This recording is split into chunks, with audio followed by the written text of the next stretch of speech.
साल 2026 के आगाज के साथ ही चुनावी राज्यों में राजनीतिक गतिविधियां भी तेज हो गई हैं, क्योंकि 5 राज्यों के चुनाव और 75 सीटों पर राज्यसभा के चुनाव होने हैं और तमाम तैयारियां राजनीतिक दलों में दिखाई पड़ रही हैं। आपको बताते हैं कि 2026 में किन किन राज्यों में विधानसभा के चुनाव होने वाले हैं और कैसे कांग्रेस सांसद प्रियंका गांधी को पार्टी नई जिम्मेदारी देने के साथ साथ एक भूमिका देने की तैयारी में है, जो कि बीजेपी के चाणक्य और गृह मंत्री अमित शाह के बरक्स बखूबी काम कर सके, क्योंकि बीजेपी की जो पूरी रणनीति है वो अमित शाह तैयार करते हैं और कांग्रेस के लिए सबसे बड़ी चुनौती इस वक्त अमित शाह ही है। हमने प्रियंका गांधी और अमित शाह का जिक्र इसलिए भी किया क्योंकि असम में रणनीति बनाने का दायित्व गृह मंत्री अमित शाह के हिस्से गया है और अब प्रियंका गांधी वाड्रा भी कांग्रेस की ओर से असम में मजबूती के साथ तैयारी के साथ उतरेंगी।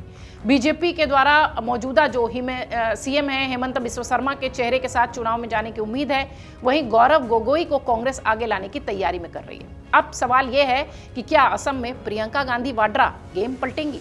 क्या असम में कांग्रेस का वनवास दूर होगा? असम के लिए प्रियंका गांधी क्यों चुनी गई हैं कांग्रेस की तरफ से? क्यों अमित शाह वर्सेस प्रियंका गांधी की तस्वीर कांग्रेस असम में दिखाने की कोशिश कर रही है? दरअसल 2026 में पश्चिम बंगाल, तमिलनाडु, केरल, असम में चुनाव है। असम को कांग्रेस हल्के में लेना चाहती नहीं। कांग्रेस के इतिहास में ऐसा पहली बार होगा कि जब गांधी परिवार के किसी सदस्य यानी प्रियंका गांधी वाड्रा को किसी राज्य की उम्मीदवार के तौर पर चयन स्क्रीनिंग कमेटी का चेयरपर्सन बनाया गया। उम्मीदवारों के लिए प्रियंका गांधी को असम स्क्रीनिंग कमेटी में जिम्मेदारी दी गई है। पार्टी के भीतर इसे मुख्यमंत्री हेमंत बिस्वा शर्मा को सत्ता से हटाने की दिशा में बड़ा कदम माना जा रहा है। गांधी परिवार के कड़े आलोचक रहे हैं वो। कुछ लोग इसे संगठन में प्रियंका गांधी की बड़ी भूमिका से जोड़कर देख रहे हैं। असम में प्रियंका गांधी और अमित शाह रणनीतिकार के तौर पर दोनों ही खेमों से नजर आएंगे, यानी प्रियंका वर्सेस शाह की स्थिति असम में दिखाई पड़ेगी। अमित शाह लगातार हर राज्य की चुनावी रणनीति बनाते हैं। दिल्ली की चुनावी रणनीति भी अमित शाह ने ही बनाई थी। उन्होंने अरविंद केजरीवाल के मजबूत किले को ध्वस्त किया था। उत्तर प्रदेश में योगी आदित्यनाथ की मजबूत उपस्थिति के बावजूद वहां की चुनावी रणनीति में भी अमित शाह का पूरा दखल था। हाल ही में संपन्न हुए बिहार चुनाव में भी बीजेपी सबसे बड़ी पार्टी इसलिए बनी क्योंकि अमित शाह की स्ट्रैटेजी ने काम किया था। एनडीए की प्रचंड जीत का श्रेय भी कई लोगों ने शाह को ही दिया। कांग्रेस के अंदरूनी सूत्रों के मुताबिक असम प्रियंका गांधी के लिए नया राज्य नहीं है। 2021 के विधानसभा चुनाव में उन्होंने पर्दे के पीछे से अहम भूमिका निभाई थी। छत्तीसगढ़ के मुख्यमंत्री भूपेश बघेल को असम का सीनियर ऑब्जर्वर बनाया गया था। उस वक्त प्रियंका गांधी भी उनके संपर्क में थी। पार्टी का यह भी मानना है कि गांधी परिवार की राजनीतिक पकड़ और प्रियंका गांधी की संगठन पर मजबूत पकड़ असम में कांग्रेस को मजबूत कर सकती है। सूत्र ये भी कहते हैं कि कांग्रेस को लगता है कि असम इकाई के कुछ नेता सत्तारूढ़ खेमे के करीब हैं। ऐसे में पार्टी के शीर्ष नेतृत्व के सीधे हस्तक्षेप से ही स्थिति असम में बदली जा सकती है। प्रियंका गांधी वाड्रा ये सुनिश्चित कर सकती हैं कि साफ छवि और प्रतिबद्ध उम्मीदवारों के नाम पर सीईसी तक पहुंच हो सकती है, ताकि टिकट जो है वो सही बटे और दल बदल जैसी स्थिति ना हो। सवाल राजनीतिक विश्लेषक ये भी कर रहे हैं कि क्या असम में कांग्रेस की वापसी संभव है? कांग्रेस ये मानती है कि असम में वापसी आसान नहीं है, क्योंकि हेमंत बिस्वा शर्मा की पकड़ बहुत मजबूत हो चुकी है। फिर भी आंकड़े ये बताते हैं कि मुकाबला एक तरफा भी नहीं है। पिछले विधानसभा चुनाव में एनडीए को 126 में से 75 सीटें मिली थी। कांग्रेस गठबंधन को 50 सीटें मिली थी। वोट प्रतिशत की बात करें तो एनडीए लगभग 44% के वोट परसेंटेज पर दिखा। आप सुनकर चौंक जाएंगे कि कांग्रेस लगभग 43% वोट बैंक के साथ दिखाई पड़ी थी, वोट प्रतिशत के साथ। दोनों के बीच अंतर मात्र 1.6% का ही दिखाई पड़ा। इससे साफ है कि अगर विपक्षी दल में बेहतर तालमेल हो जाए, उम्मीदवार सही चुन लिए जाएं, तो चुनौती कड़ी मिलेगी।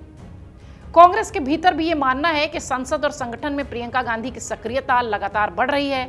असम स्क्रीनिंग कमेटी की जिम्मेदारी मिलने के बाद उनकी राजनीतिक स्थिति और मजबूत हो गई है। इसे सिर्फ असम तक सीमित फैसला नहीं माना जाना चाहिए, बल्कि आने वाले समय में कांग्रेस में उनकी बड़ी भूमिका का संकेत माना जाना चाहिए। कुल मिलाकर अगर आप देखिए तो असम में प्रियंका गांधी की तैनाती सिर्फ चुनावी औपचारिकता नहीं है, बल्कि कांग्रेस की एक बड़ी प्लानिंग है, जो कि अमित शाह वर्सेस प्रियंका गांधी के रूप में असम में प्रोजेक्ट करने की कोशिश है। पार्टी युवा नेतृत्व, मजबूत संगठन और सही उम्मीदवार चयन के जरिए भविष्य की जमीन तैयार करना चाहती है। सत्ता परिवर्तन तुरंत हो या ना हो, लेकिन कांग्रेस अब असम को हल्के में लेने के मूड में तो नहीं दिखाई पड़ती। असम में चुनाव गठबंधन के बीच होता रहा है। अगर आप देखिए तो असम का थोड़ा सा पॉलिटिकल स्ट्रक्चर समझिए।